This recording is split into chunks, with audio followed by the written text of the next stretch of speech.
Our beliefs shape our reality. An experiment was done to verify this. Participants had a realistic-looking scar placed on their faces intended to make them unattractive. They were shown the scar in a mirror and then told that makeup would be applied to simulate the scar throughout the experiment. They were told that this experiment was meant to test how the interviewer would treat the person with a scarred face. What they didn't know was that they removed the makeup without telling the participants during a touch-up and then sent them to the interview. Hence, the participants believed they had a scarred face when going into the interview, even though they didn't. Even without a visible scar, participants continued to believe that others were treating them differently due to their perceived deformity. They reported feeling stigmatized, as if people were reacting negatively to their appearance despite the fact that no scar was present. We don't see reality as it is, we see it as we are. If your self-image changes how others treat you, then what other beliefs do we hold about ourselves, and how much of an effect do they have in our lives? Self-image is pretty much just who we think we are, like a mental concept of ourselves. And our personalities are shaped by the self-image. And the self-image is the real key to changing our behaviors, personality, and pretty much everything about our lives. Your self-image is more than just a belief. It becomes a set of expectations that shapes your behavior and influences your thoughts, emotions, decisions, and actions.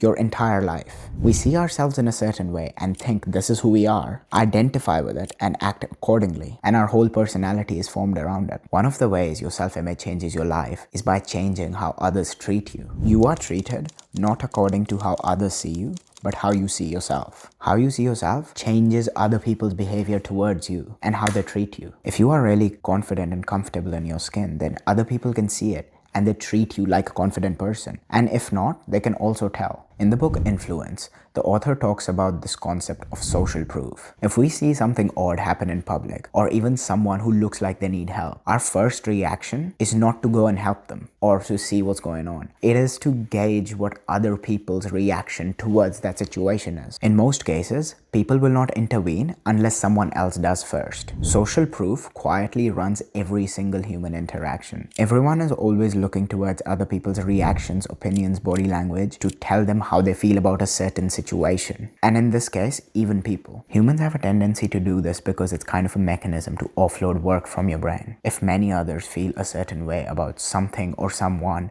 then they're probably right. If we try to be unbiased towards everything and everyone we see without picking up any social cues or social proof from others, it would literally take us hours to form the simplest opinions about anything. This is why our brain offloads work by looking at others for social proof. And this is relevant to my original point about how others treat you, is because just like any social situation, when forming initial opinions about a person, we also look for social proof. And who better to give us this social proof than the person themselves? And if you think about yourself in a certain way, then I should just take your word for it, right? Because you live with yourself 24/7 and you are you, then your opinion should be the most right opinion, right? And you should know yourself better than anyone. And this is why our self-opinions and self-perceptions matter so much in how others treat us, because everyone uses them as social proof when forming opinions about us. And hence it has a direct and immediate effect on how others treat you. And this continues to feed back into your self-image. How others treat you continues to reinforce your self-opinion and puts you in a feedback loop. Now this loop could be positive or negative, but it becomes self-reinforcing. They treat you in a way because of how you see yourself, and then you see yourself more like that because of how they treat you. And hence you form your identity based on this experience. Your self-image sets your boundaries, your limitations for your individual accomplishment. You will only be able to accomplish as much as you think you are capable of. It literally defines what you can and cannot do. If you expand your self-image, you'll be able to do much more. You literally expand the area of what's possible in your life. Believing you can do anything and you have no limitations can serve you so much in ways you cannot even fathom. And it's not that you accomplish a lot and then start believing in yourself, although that also plays a part in it, but it's that you believe in yourself first, which allows you to accomplish so much. And every time we say, this is who I am, we label ourselves. We form these beliefs about ourselves which become limitations, literally telling us what we can and cannot do. All your actions, feelings, behaviors, and even abilities are always consistent with your self-image. You act like the person you conceive yourself to be. You are unable to act otherwise. You do not rise to your standards but fall down to your self-image. Your actions are just a symptom of your identity. So if you just focus on your self-image, your identity, your actions will naturally follow. and be consistent with it. And the silver lining is your identity holds pretty much no basis in reality. You can choose to change it tomorrow and decide to be a completely different person, and there's nothing stopping you. Harder said than done, yes, but it's definitely possible. I reserve the right to change my mind at any time, and hence change who I am completely at my discretion. Our past experiences shape our self-image and identity because we use them as evidence. I have done this in the past, and hence I am the type of person that does this. Label.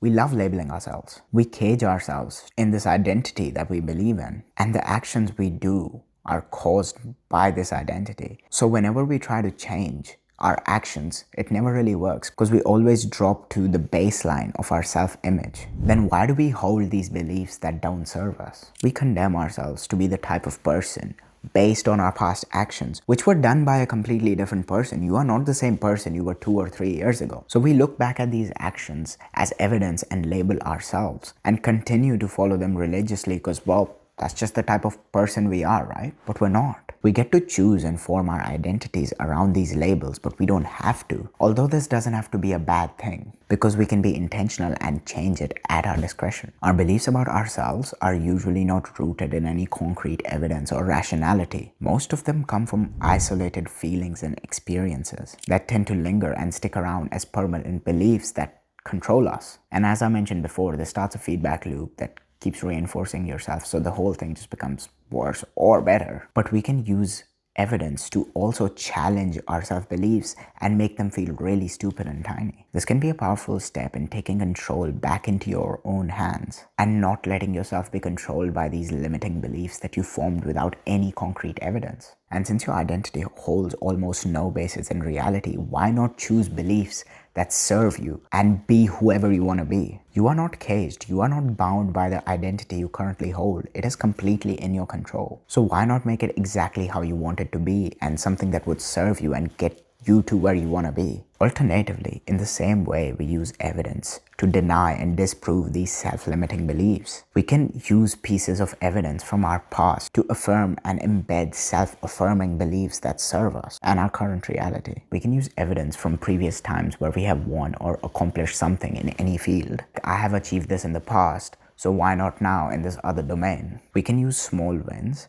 in other domains to build self-belief and reinforce our current capabilities. Behaviors that we want to reinforce and keep consistent across many different domains of life should be labeled and coupled to your identity. The idea here is to use isolated pieces of evidence to form labels about our self-image. For example, I've been going gym consistently for the past 4 years. This becomes, I'm a disciplined person who can stay consistent for a long period of time for a delayed reward. And then you generalize it so you can use it in every domain of your life to be, I can endure uncertainty in the face of adversity for a long-term desired result. Thinking about it in isolated cases only helps you in one specific domain, but attaching it to your identity allows you to translate this desired behavior into other domains of your life, like work or side projects, etc. And honestly, even if you don't have any evidence to rely on, you can kind of just LARP max your way out of life. Just make it up, fake it till you get some evidence, and then you can create a feedback loop from there. Another key to changing/updating your identity is experience. It is not easy to change your self-image by purely intellectual methods. You need experience too. As I mentioned previously, we use evidence from our past to form our current identity and self-image. Just like that, we can use experience as a tool to update our self-image. Experience is the backbone of all of reality. Everything is experience, and everything we do stems from it. We learn more from experience than we ever will from theory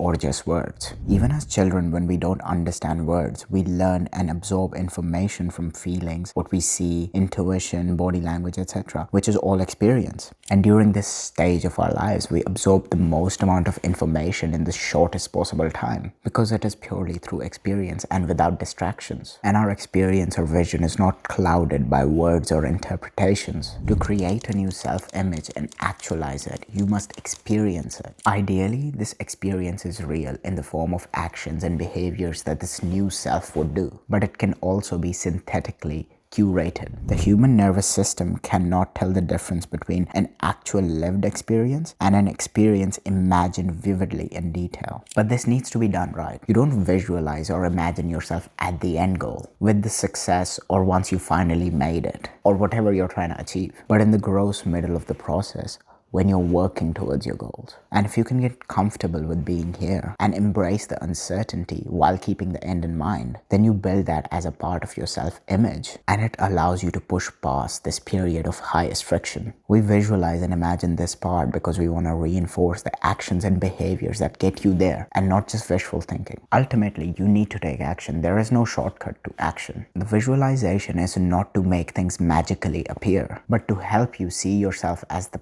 type of person who does the actions required for your goal. Now, to bring it all together, the reason your self-image has such a profound effect on your life is because your brain is always striving towards something in the form of automatic reactions and patterns. Whether you pick these goals consciously or not doesn't matter. It's doing this automatically in the background, which lead you towards your goals. These are usually things that you constantly think about. Your brain is filtering thousands and thousands of bits of information every second, and it cannot consciously process everything. And so it keeps what it believes to be relevant. Your self-image can act as one of these filters. Your brain will naturally notice opportunities and behaviors that are consistent with your identity while ignoring inputs that contradict it. It's confirmation bias, or the law of attraction, or whatever you want to call it. Your self-image plays an important part in setting these goals and picks a direction. And hence, updating your self-image is kind of like changing the direction of your life. And it's telling your brain where it should direct its attention and efforts towards. We already do things and move forward. Inaction is an action as well. Since we already do things, we just need to adjust the direction towards a consciously chosen goal. Until you make the unconscious conscious, it will direct your life and you will call it fate. It is crucial to bring these subconscious goals into the conscious mind